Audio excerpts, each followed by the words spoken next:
arts, lifestyle. SNS Online.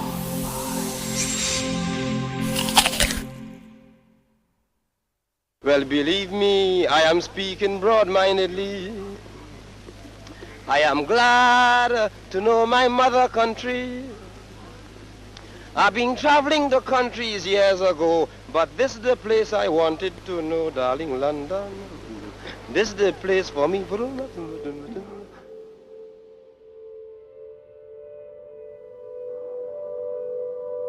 Hello and welcome to SNS Online.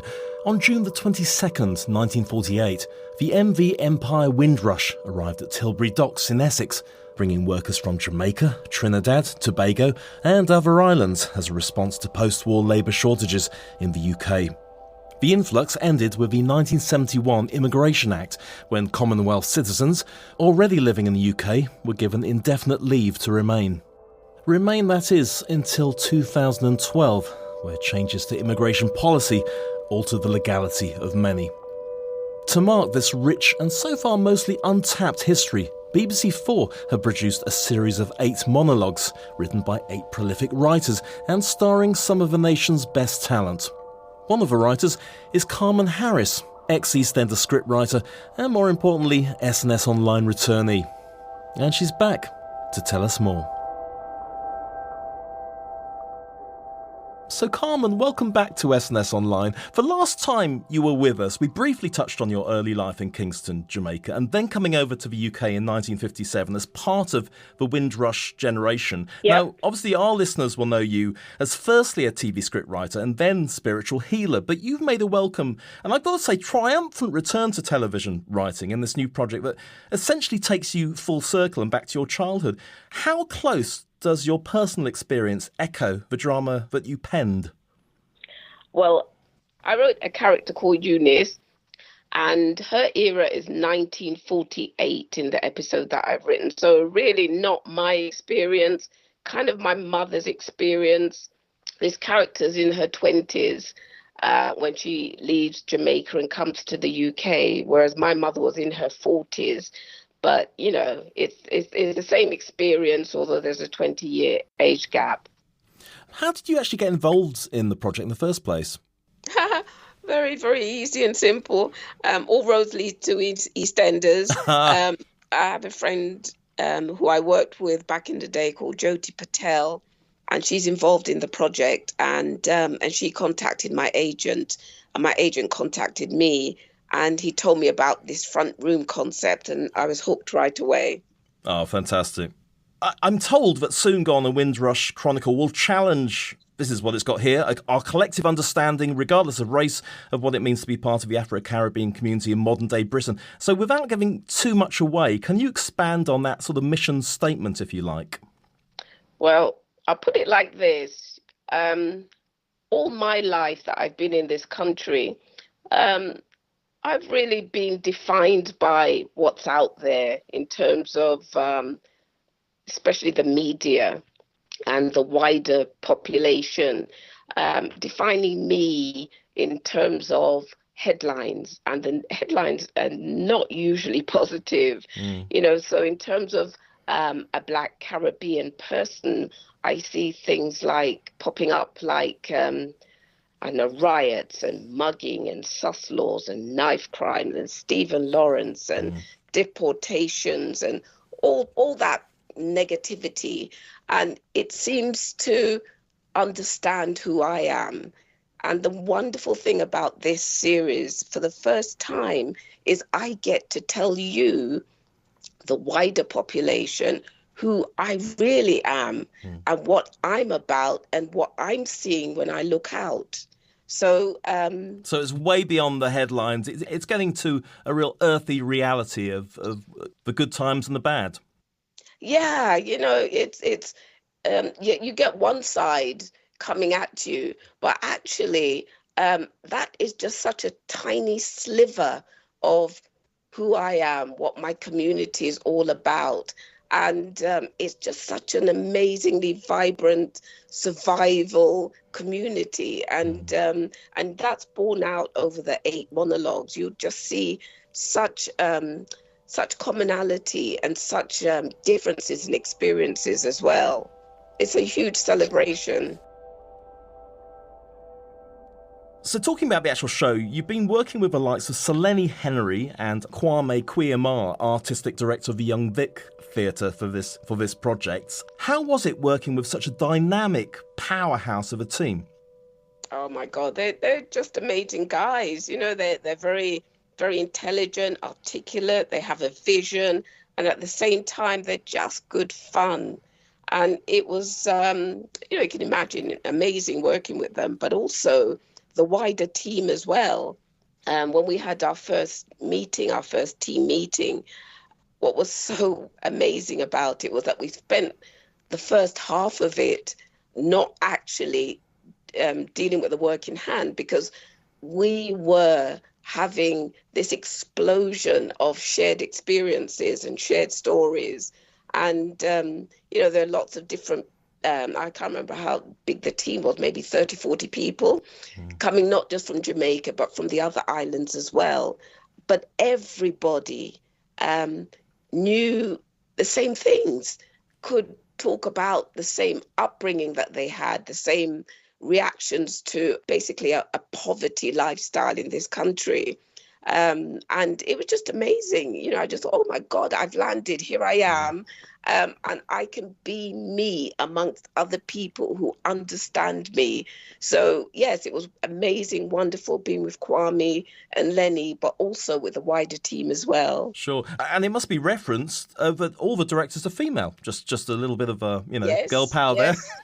Yeah, no, that was amazing as well. I forgot to mention that. But yeah, 3 female directors, all of them young. How often does that happen? That was amazing too. Just to get to the more political angle of the whole thing, I mean, the changes to the immigration law in 2012, which require people to have documentation to work, rent a property or access benefits, including healthcare, that's obviously left people fearful about their status. The Prime Minister did give an apology of sorts and acknowledged the Windrush generation essentially helping building the UK as we know it today. Do you think that apology is enough? Has it led to change in your opinion? Well, how could it be enough when, just this week we had another plane load going off, being deported, people with no links, no relatives to the Caribbean islands that they're sent to. You'd think that the people who are being transported out were murderers and, high-profile criminals. We're talking about petty crimes, people who have children here, who've grown up here. One of them has lived here for 41 years. Another one has a child here. It's ridiculous, absolutely ridiculous. It's one thing saying, I'm sorry, and it's another thing actually acting out that apology. I'm actually fuming. So you're actually launching this series. That's pretty exciting, Carmen. Oh, it's just, I wish my mother was here to actually see this, because I say that my parents' generation, they were suffering from a form of post-traumatic stress, because they came over here with such huge expectations, knowing that they were British, actually knowing more about this country than most people in this country knew, because our syllabuses in the Caribbean was completely English based. So, they came over here and, the old story, expecting to be greeted with wide open arms and, none of that happened. And there was a lot of shock, there was a lot of sadness, there was a lot of grief, homesickness, disappointment, and even shame. Because I know my parents, for one, they couldn't write home and tell the people back home exactly what the situation was. Yeah. So they kept up this pretense. And they couldn't actually see their own contribution, because that they were laying down the foundations for me, for us, because they were too busy, head down and struggling. So this is really exciting, because for those who are still alive, unlike my own parents, they can look back now and they can say, well, actually, I have got something to be proud of, you know? Yeah, absolutely. Yeah, it makes me very sad thinking about all that time, really, and the struggles so many people had to go through. Why do you think it's taken so long for these types of stories based on real history to be heard and seen? It always takes a generation or two to be able to have the time, the energy, the privilege, the articulation, the insight to see what's gone before them. You know, my parents' generation were laying the foundations. I can walk on those foundations now and I can look back at it. But our parents didn't have that luxury. They didn't have that privilege. So it's never going to happen in the first generation. But it's taken a long, long time. Yeah, it could have happened way before now. Yeah, absolutely. But that's the way it is. Look at me. Which part of me look black to you? I am a colored woman.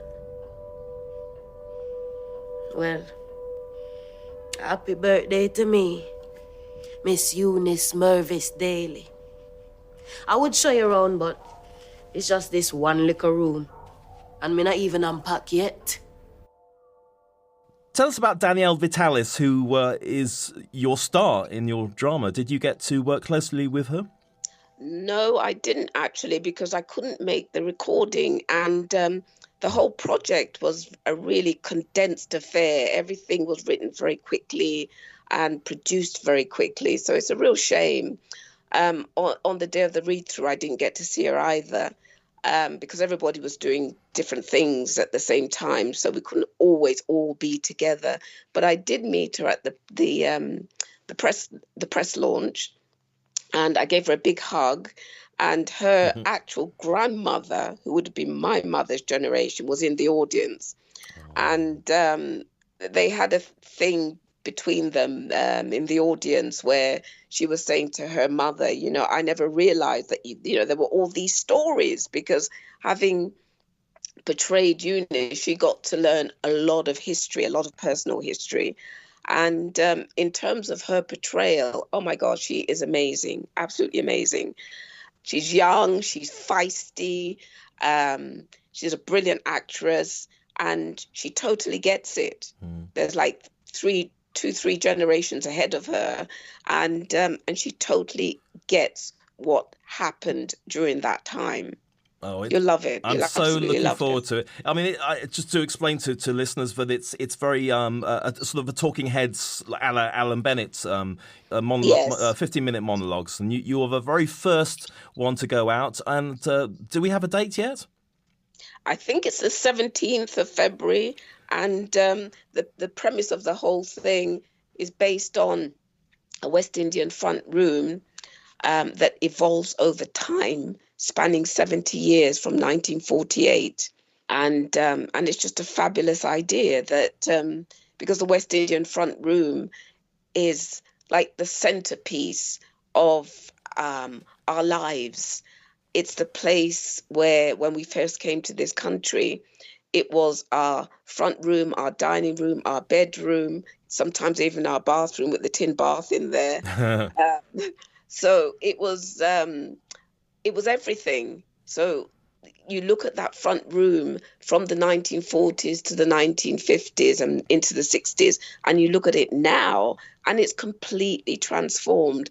And it's the history of that transformation through a family and through a family's dramas. So it's a really wonderful, neat idea. And I love the way it's dealing with all the incidentals as well, like of a time, presumably fashions and things that had happened to people during that day. It's the bigger picture, but also the detail.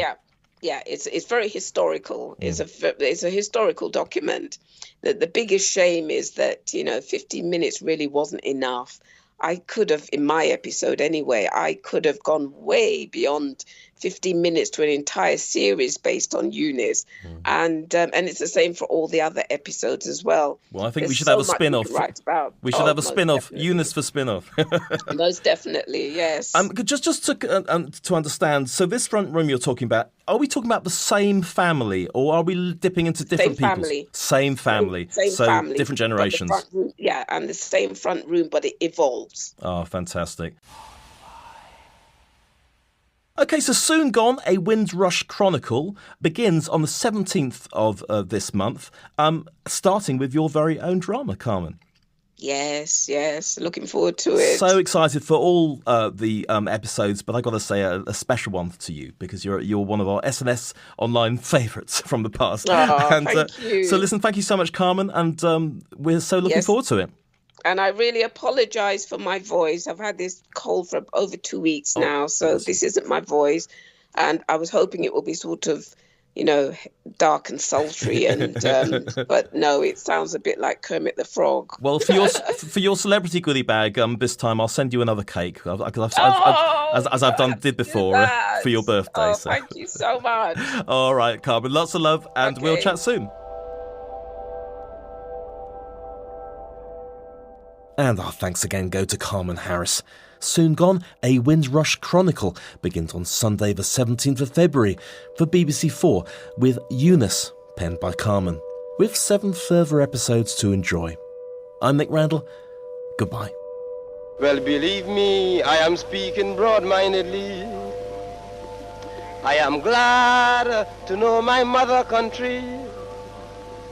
I've been traveling the countries years ago, but this is the place I wanted to know, darling London.